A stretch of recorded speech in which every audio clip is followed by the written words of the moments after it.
নমস্কার,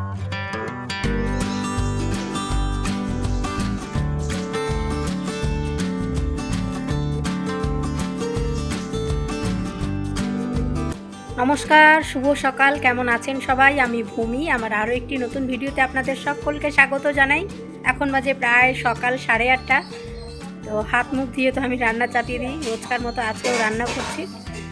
ভাত হয়ে গেছে, সাথে শাক হয়েছে, মানে লাপা শাক, সাথে শাক হয়েছে লাপা শাক। গতকালকে ভাই এসেছিল রাত্রে সন্ধেবেলা এসেছে, প্রায় 6:30 বাজে। তো নিয়ে এসেছে লাপা শাক দিদি।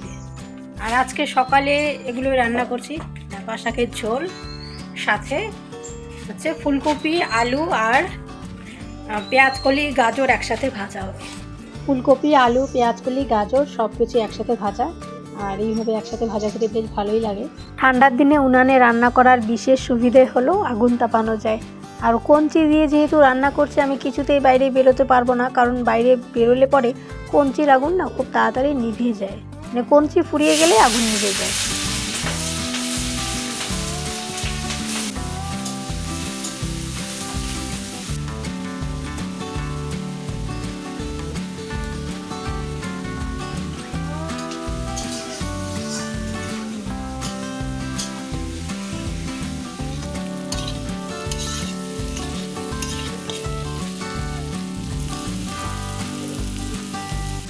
সকালের রান্না তৈরি। এখানে হয়েছে ভাত,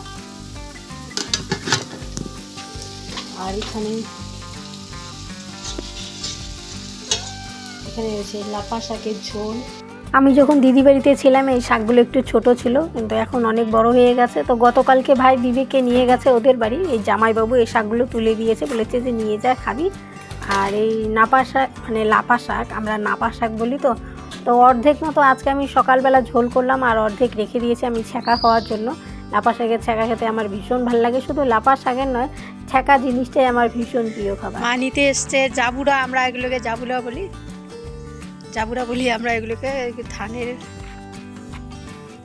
ধানের পুঁজি, তো ধান ভাঙাতে এগুলো বের হয়েছে। এই ছেলে তুমি কি করছো? তুমি কি করছো গো? কি করছো তুমি? খেলা করছো?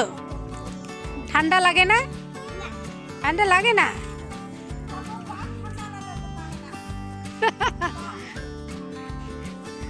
তো ঠান্ডা লাগে না?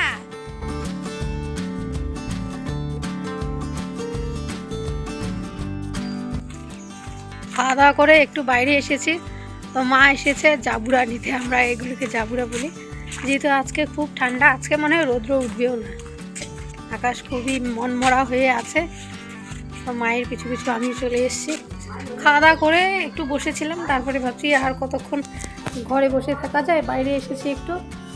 এখন আজকেও একটু আগুন তাপাবো। Gas light রান্নাঘরত।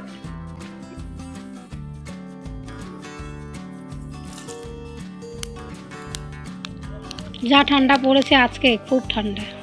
তো হাতগুলো খুব ঠান্ডা হয়ে গেছে, কনকনে ঠান্ডা।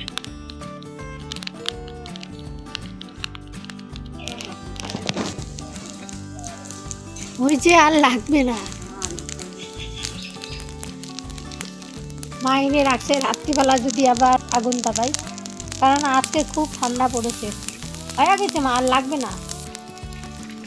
আমাদের খাবার খাওয়া কতক্ষণে শেষ, কত সকালে হয়ে গেছে, আর ভাই এতক্ষণে দাঁত ব্রাশ করছে। আসলে ও এখন ঘুম থেকে ওঠেনি, ও বই নিয়ে বসেছে। তো এখন যেহেতু ঠান্ডাটাও খুব না, মুখ ধোয় না, মানে হাত মুখ ধোয় না, ঘুম থেকে উঠে অমনি করে বই নিয়ে বসে বিছানায়।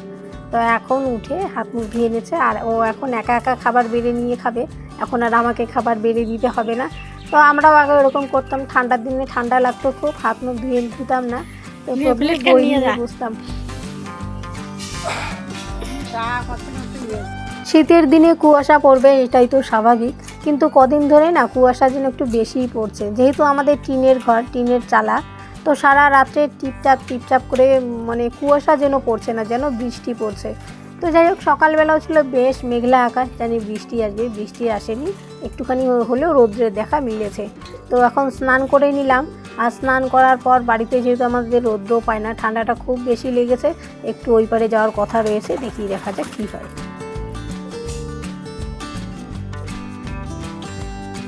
কি ঠান্ডা আজকে, তাও এতক্ষণে একটু রোদ উঠেছে। তো এখানে আগুন তাপিয়েছিলাম, মা ছাইগুলো ফেলে দিয়েছে, দিয়ে মা চলে গিয়েছে মায়ের কাছে। যে কাজ নেই কিন্তু তবুও মা যাচ্ছে, অনেকেই যাচ্ছেন, একেবারেই তো কাজ বাদ দিলে হবে না, মাঝে মাঝে গিয়ে খোঁজ নিচ্ছেন। এ কতগুলো পাখি, ইস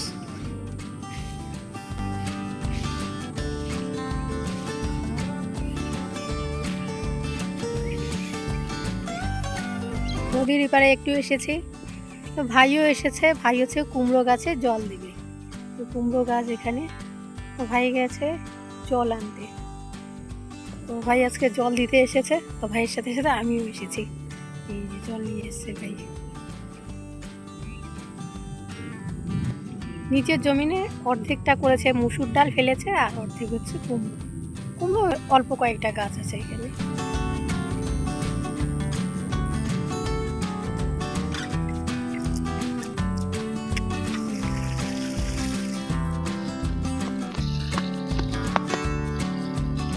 দুপুরবেলা কাকি এসেছে গরু নিয়ে, তো এসে বলছে যে কুমড়ো গাছের ওখানে আমার গরুটা রাখবো নাকি। তো ভাই সেটাই বলছে যে দেও দেও, কোথায় দেন দেও। এটিটাও মধ্য, হ্যাঁ পাশেই নদী রয়েছে, তো ভাই সেই নদী থেকে জল তুলে মিষ্টি কুমড়ো গাছে জল দিচ্ছে। আমি আবার এদিকে চলে এসেছি লাউ গাছগুলো দেখতে বাগানের ভেতর। আর আগে তো এই বাগানে অনেক জঙ্গলে ভর্তি ছিল, এখন যেহেতু শীতকাল, আবার বাবা আবার রোজ রোজ এসে জঙ্গলগুলো পরিষ্কার করে দিচ্ছে, রাস্তা বানিয়েছে বেশ সুন্দর, এখন বেশ ভালো অনেকটা ফাঁকা জায়গা রয়েছে। আর এই জায়গাটা আগে ছিল খোলা মাঠ, গরু ছাগল চড়াতো, তো এখন যেহেতু নতুন গাছ লাগানো হয়েছে, গাছগুলো ছোট রয়েছে, তো গরু ছাগল ঢোকা বারণ রয়েছে, চারদিক দিয়ে ঘেরাও রয়েছে, সেজন্য অনেকটা জঙ্গলে ভর্তি হয়ে গেছে।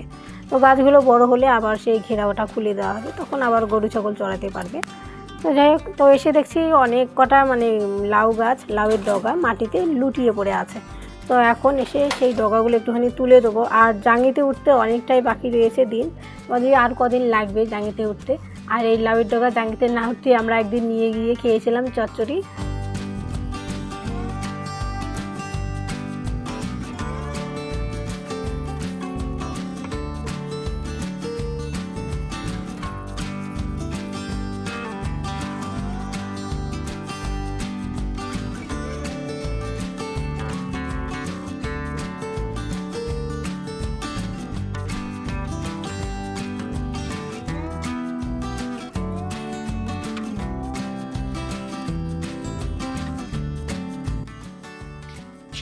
আমাদের লাউ গাছ এখনও ছোটই রয়েছে, তো জাঙিতে এখনও ওঠেনি, আমরা এটিকে বলি জাঙি। এখানে অনেক অনেক বড়ই গাছ আছে, তো আসলে বড়ই খেতে ইচ্ছে করে, আজকেও কটা বড়ই খাই। বাবা পরিষ্কার করেছে, নাহলে এখানে জঙ্গলে ভর্তি ছিল। এই যে রাস্তা বানিয়েছে বাবা, রোজ সকালবেলা করে আসে, এসে পরিষ্কার করে, নাহলে জঙ্গলে ভর্তি চারদিক ছিল। এখন বেশ সুন্দর রাস্তা হয়ে গেছে, এতটুকু এতটুকু গাছে বড়াই ধরেছে। কত ছোট ছোট গাছে বড়ই ধরে আছে, পেকেছে এগুলো।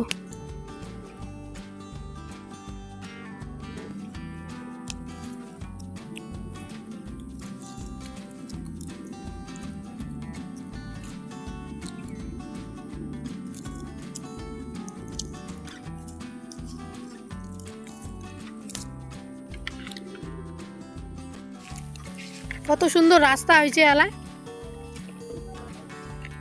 বানাইছে, ওইটাই তো।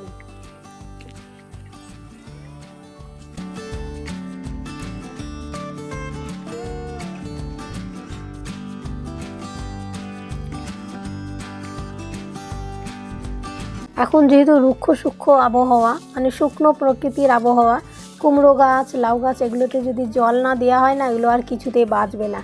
কিন্তু মাটি এখন খুব শুকনো হয়ে আছে, তো বাবা রোজ মানে প্রায় দিনে এসে জল দিচ্ছে, আর ভাইও মাঝে মধ্যে এসে জল দিচ্ছে। তো এরপর কাজ শেষ করে বাড়ি ফিরেছি, বাড়ি ফিরে এসে ওই রোজকার রুটিন, আমাকে উঠোন ঘর সমস্ত কিছু ঝাড় দিতে হবে। এখন বাজে প্রায় বেলা 3টে মতো, তো ঝাড় দিয়ে নিচ্ছি, বাড়ির ভেতরকার উঠোন ঝাড় দেওয়া হয়ে গেছে। তো সমস্ত কিছু ভিডিওর মাধ্যমে দেখানো সম্ভব নয়, তো এখন বাড়ির উঠোন ঝাড় দিয়ে নিচ্ছি। তো যাই হোক, আর বেশি দেরি করছি না, আজকের ভিডিওটি এখানেই শেষ করছি। ফিরে আসছি আরও একটি নতুন ভিডিও নিয়ে। ততক্ষণ আপনারা সকলে খুব ভালো থাকুন এবং সুস্থ থাকুন।